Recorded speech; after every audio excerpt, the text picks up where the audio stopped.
एक बार गणेश जी ने पृथ्वी के सभी इंसानों की परीक्षा लेने का विचार किया। वे अपना रूप बदलकर पृथ्वी पर इधर-उधर घूमने लगे। उन्होंने एक बालक का रूप बना लिया। एक हाथ में एक चम्मच में दूध ले लिया और दूसरे हाथ में एक चुटकी चावल के लिए और गली-गली घूमने लगे। साथ ही साथ आवाज लगाते चल रहे थे। कोई मेरे लिए खीर बना दे, कोई मेरे लिए खीर बना दे। लोग उन पर हंस रहे थे। एक आदमी हंसते हुए बोला, अरे एक चुटकी चावल और एक चम्मच दूध से खीर बनाएगा, पागल हो गया है ये बालक। पर गणेश जी ने ये सुना और हल्के से मुस्कुरा दिए और आगे बढ़ गए। वह लगातार एक गांव के बाद दूसरे गांव की गलियों में इसी तरह चक्कर लगाते हुए पुकारते रहे, पर कोई खीर बनाने के लिए तैयार नहीं था। सुबह से शाम हो गई। गणेश जी गली गली लगातार घूमते रहे। तभी एक बुढ़िया शाम के वक्त अपनी झोपड़ी के बाहर बैठी हुई थी। गणेश जी ने उससे कहा, कोई मेरी खीर बना दे, कोई मेरी खीर बना दे। बुढ़िया औरत बहुत गरीब थी, लेकिन कोमल हृदय वाली स्त्री थी। वह बोली, बेटा, मैं तेरी खीर बना देती हूँ, अंदर आ जाओ। तो गणेश जी ने कहा, माई, अपने घर में से दूध और चावल रखने के लिए बर्तन ले आओ। तब बुढ़िया अपनी रसोई घर से 2 छोटी कटोरी लेकर आती है। तब गणेश जी ने कहा, अपनी रसोई का सबसे बड़ा बर्तन लेकर आओ। बुढ़िया अपनी रसोई में मौजूद सबसे बड़ा बर्तन और कुछ छोटी कटोरियां लेकर आती है। गणेश जी ने चम्मच में से दूध पतीले में उड़ेलना शुरू किया। तब बुढ़िया के आश्चर्य की सीमा न रही जब उसने देखा दूध से पूरा पतीला भर गया है। एक के बाद एक वह बर्तन झोपड़ी से बाहर लाती गई और उसमें गणेश जी दूध भरते चले गए। इस तरह से घर के सारे बर्तन दूध से लबालब भर गए और बचे बर्तनों में गणेश जी ने चावल भर दिए।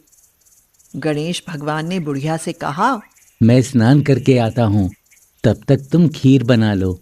मैं स्नान कर जब वापस आऊंगा तब खीर खाऊंगा। तो बुढ़िया बोली, पर बेटा, मैं इतनी सारी खीर का क्या करूंगी? ये सब तो बर्बाद हो जाएगी। गणेश जी ने उससे कहा, क्यों ना अब सारे गांव को दावत दे दो। बुढ़िया खुश होकर बोली, हाँ बेटा, ये तो बहुत अच्छी बात कही तुमने, मैं ऐसा ही करती हूँ। बुढ़िया ने बड़े प्यार से मन लगाकर खीर बनाई। खीर की भीनी भीनी मीठी मीठी खुशबू चारों दिशाओं में फैल गई। खीर बनाने के बाद वह हर घर में जाकर खीर खाने का न्योता देने लगी। कुछ लोग उस पर हंस रहे थे, वहीं कुछ लोग सोच में थे कि कैसे एक गरीब औरत जो भीख मांगकर जीती थी, आज वो पूरे गांव को न्योता दे रही है। तभी एक औरत उस बुढ़िया से कहती है, बुढ़िया, तेरे घर में खाने को दाना नहीं है और ये सारे गांव को खीर खाने की दावत दे रही है। बुढ़िया हल्का सा हंसी और आगे चल दी। लोगों को कुतूहल हुआ और खीर की खुशबू से लोग खिंचे चले आए। जब बुढ़िया की बहू को दावत की बात मालूम हुई, तब वह अपने बेटे बेटियों को लेकर सबसे पहले वहां पहुंच गई। बुढ़िया ने जब अपने पोते पोतियों को देखा तो उसकी आंखें नम हो गईं और सभी बच्चे खीर खाने की जिद करने लगे। उसने सबको खीर दी और बाहर जाकर बैठ गई। तभी उसकी बहू रसोई में जाती है। उसने खीर से भरे पतीलों को जब देखा तो उसके मुंह में पानी आ गया और वह खुद को खीर खाने से रोक न सकी। उसने एक कटोरी में खीर निकाली और दरवाजे के पीछे बैठकर खाने की तैयारी करने लगी। गणेश जी भगवान, भोग लगाना। इसी बीच एक छींटा गिर गई और गणपति जी को भोग लग गया और वो प्रसन्न हो गए। बुढ़िया ने देखा बालक वापस आ गया था। बुढ़िया ने उससे कहा, बेटा, खीर तैयार है, भोग लगा लो। माँ, भोग तो लग चुका है, मेरा पेट पूरी तरह से भर गया है, मैं तो तृप्त हो गया हूँ। माई, तेरी बहू ने मेरा नाम लेकर हे गणेश जी भगवान भोग लगना ऐसा कहकर मुझे भोग लगाया। अब तू भी खा ले, अपने परिवार और गांव वालों को भी खिला दे। पर बेटा, यह तो बहुत ज्यादा है। सबका पेट भर जाएगा, उसके बाद भी यह बच जाएगी। उस बची खीर का मैं क्या करूंगी? माँ, उस बची खीर को रात में अपने घर के चारों कोनों में रख देना। इतना कहकर गणेश जी अंतर्ध्यान हो गए। जब सारा गांव जी भर कर खा चुका, तब भी सारी खीर बची हुई थी। बुढ़िया ने खीर से भरे बर्तनों को अपने घर के चारों तरफ रख दिया।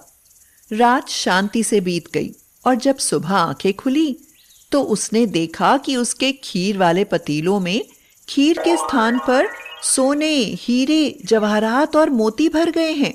बुढ़िया ने बोला, एक समय था जब मेरे बेटे बहू ने मुझे घर से निकाल दिया था। तब मैं भीख मांग कर अपना जीवन गुजार रही थी, पर आज मैं बहुत खुश हूँ। मेरी सारी दरिद्रता दूर हो गई और अब मैं आराम से रहूंगी। मेरे तो सारे कष्ट दूर हो गए। हे गणेश भगवान, जैसे मुझ बूढ़ी को आपने सब कुछ दिया, वैसे ही सभी को दें। सभी कहानी सुनने वालों को दे, उनके परिवार वालों को दे। जय गणेश जी महाराज।